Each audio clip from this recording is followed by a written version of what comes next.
Hello guys. This is Jonathan Munoz, and today I want to talk to you about the decision of where are you going to apply for residency. And internal medicine, family practice, neurology, general surgery, those are all the specialties that are available for IMGs. These are the ones that are at reach. The other ones, the complicated ones, ENT, um, dermatology, radiology, hematology, anything else than the basics, the primary care ones, will take more work, and some of them are impossible. Like dermatology is impossible for IMGs. Yeah, it's straightforward, right? Like no one can get it. ENT with a lot of work, but is it worth it? Is it worth it the time that you spend trying to get those super complicated ones? And the reason I'm saying this is because I've been publishing videos about rotations on IM, FP, pediatrics, and people are asking me if I know people that can get them into a rotation to do ENT or to do dermatology. And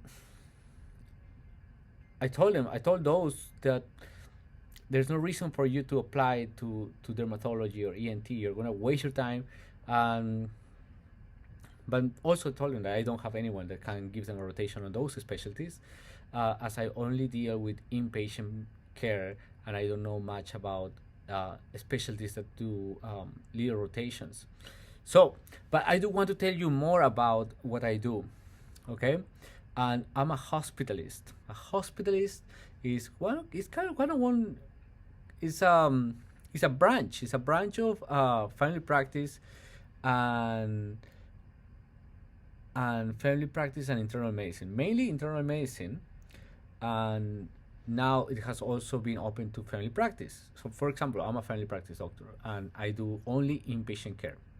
Which I mean with that is that I only work at the hospital, and um, this is mainly for internal medicine. And what they do is hospitalists. What we do is we stay in the hospital. We stay in the hospital and we only take care of patients in the hospital. We don't do anything outpatient, nothing in the office. There's no clinic for us. There's no outpatient work for us. Only in the hospital. We admit a patient. We treat them acutely for 3-4 days, discharge them. That's the end of the relationship. We work from 7 a.m. to 7 p.m. And at 7 p.m., we're done. No one calls us. I'm done. I'm at home. And that's the end of my shift. I work 7 days straight. And then for 7 days, I don't do anything. And keeps going like that. 7 days on, 7 days off. That's the very famous 7 on, 7 off system for hospitalists. You can read about that, Google about that. You will read a lot of things about that. And it's great. It's great because within my 7 days on that I'm working, I move at my own pace inside the hospital. I come and then get my coffee, get my things started, and get to see my patients at my own pace. Sometimes it gets very stressful, but any job gets stressful. And I'm done by 2-3 p.m. I go down to the gym. I read a book. I work on all other side stuff that I have, and by 5 p.m. I'm getting to go home. I'm still on the phone, available on the phone until 7. But after 7, I'm done. I'm done. I just do my thing. I get a drink. I rest. I can do anything. No one is gonna call me. I don't have any responsibilities after 7 till the next day that I'm still on. On my 7 days off, I don't do anything unless I have a second job or I have something else, or I taken an extra shift in my hospital. So that is the same for any hospitalist, for any inpatient care hospitalist. It could be a family practice, it could be internal medicine hospitalist. Now, um, is it easy? Yeah, it's easy. Is it better than outpatient medicine? Um, Outpatient medicine means that a doctor has a clinic. He sees patients in a clinic outside in their private office. For what? For problems like a little headache, coughing, little things. Little things. And that job, I want you to be aware. Outpatient medicine comes with a lot of paperwork. A lot of paperwork to do. And the hours are Monday through Friday, 8 to 6 p.m., 5, 6 p.m. The pay is less than the inpatient care. And to me, it was overwhelming to be always on call, because you're always on call when you're an outpatient doctor. You're always, families try to reach out to you to talk because you're the quote unquote primary care doctor, or the family medicine doctor, or the family doctor, and you are the one that they rely to make decisions for them when their patient gets hospitalized. So imagine a patient is hospitalized, then I will get your number from the family members, and I will call you and I say, hey, can you tell me more about this patient, blah blah blah. Okay, let me give you an update daily and all that. So to me, I don't like outpatient medicine. It's the continuity of care kills me because I don't like to have the responsibility on me. So that is the difference, inpatient versus outpatient. Now, internal medicine doctors and family practice doctors, they can do a hybrid of inpatient and outpatient. It's up to you. If you want to do both, you can do that. But remember, once you finish working, once you finish residency, there will be different models where you will be working at. Like you could be working only inpatient medicine. You could choose just to do inpatient medicine. The average is $250,000 to $80,000 a year. You could choose only outpatient. The average for outpatient for internal medicine and family practice is $220,000 to $240,000 a year. And or you can choose to be a hybrid inpatient and outpatient, and it is still the same, to 220 to 40. Why? Because in this country, guys, the one that works harder makes more money. So there's no money coming from working less. You can make money on your own with investments, and that comes from you investing money on property or on ventures, on any business. Sorry, let's stop this. So that is passive income, passive money that comes from any investments. But usually that doesn't happen in medicine. If you think about an ENT, a neurologist, a surgeon, they make more money, but they also work harder. And they don't have, for example, they don't have the 7 on, 7 off. And why does it become important? Because of all the people I know, in medicine, after graduation and after they start practicing or working, they are already looking for a way to stop working. They're looking for a way to retire early. They're always talking about, how can I retire early? What can I do to make money in a way that I can retire early? So, see, if you think about that, it's true. Of all the things that you can buy, time, you can't. So if you're going to have a family, you cannot be working super, super hard and then miss your child, I don't know, 2, 3 years, 4 years old, and make all that money. Yeah, you can make all that money, but is it worth it? So, people have asked me about neurology. Neurology is another specialty that can be taken by IMGs. It's a little more competitive, but let me tell you what, it doesn't make you more money than an internal medicine doctor. And it's also, to my perspective, it's more limited.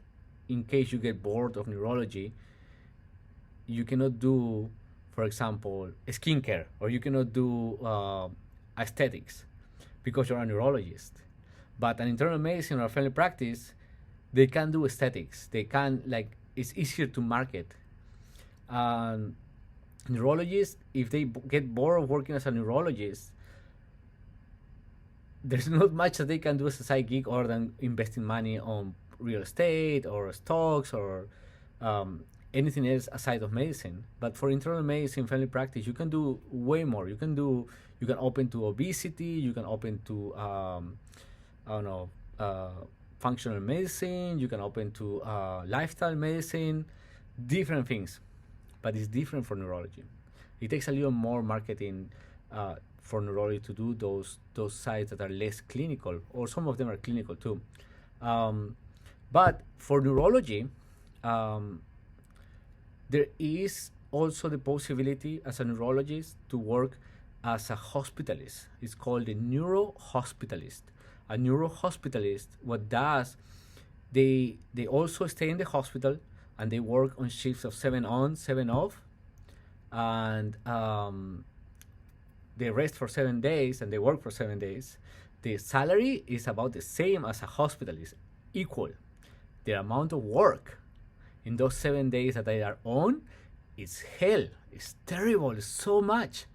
Usually, the group that hires, because it's not a hospital, it's a group that hires them to work for a hospital, have them going in about 2 hospitals a day. And the amount of patients that they have to see in a day, probably 40 to 50 patients. The coverage through the day, the 7 days that they work 24 hours. They are covering the hospitals for 24 hours. So if there is a stroke coming to the emergency department, they will call you at midnight, at 1 a.m., at 2 a.m., at 3 a.m. If there is a patient with a headache that the hospitalist wants you to see, they will call you at 2 a.m. They will wake you up. It doesn't sound like much right now for you because you're all excited about going for neurology because it's your dream and all that. But once you get post residency, you start to get tired of this.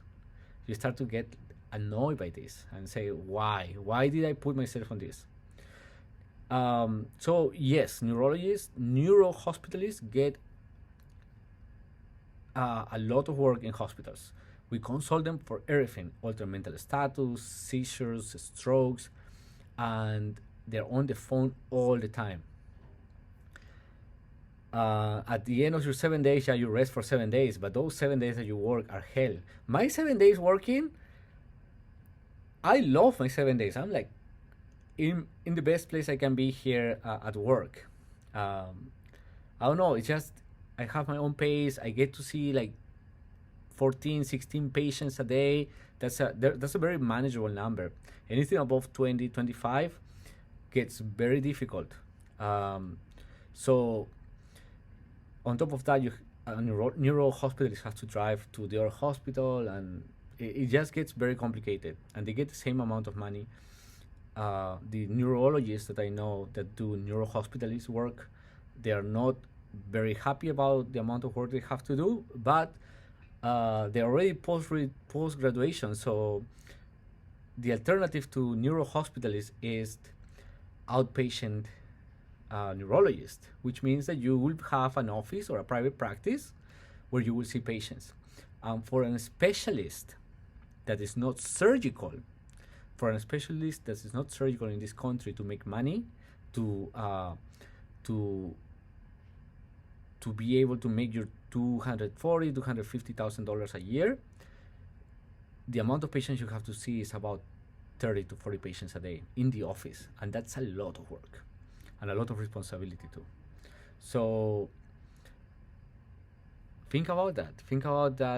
If the amount of work that you will have at the end of residency is worth it. And as I said, many doctors that I know after residency, they are now looking for a way to retire early. So it's just my 2 cents. If you have in your mind that you want to be a specialist in neurology, radiology, ENT, dermatology, you could go for it. Some of those specialties you are never gonna get an invitation for. The other ones that you could get it, I will still think, is it worth it? Your time, your ability to have kids or not. When family practice and internal medicine, provide with that combination of lifestyle and work balance. Pediatrics, no, forget about pediatrics. Pediatrics is all underpaid. No one gets any money on pediatrics. There's nothing to do after pediatrics. Pathology, the same. It's boring and there's nothing to do. The pay is very low right now for pathology. And so I will really stick to family practice, internal medicine. And if you have an entrepreneurial mind, you could do many things within IM and FP. The other ones, if you have the time, you have the drive, and it's your dream, do it, go for it. But I'm telling you what I see for at least for neurologists. If you have a question for other specialties, I will give you my 2 cents, and that's it for today.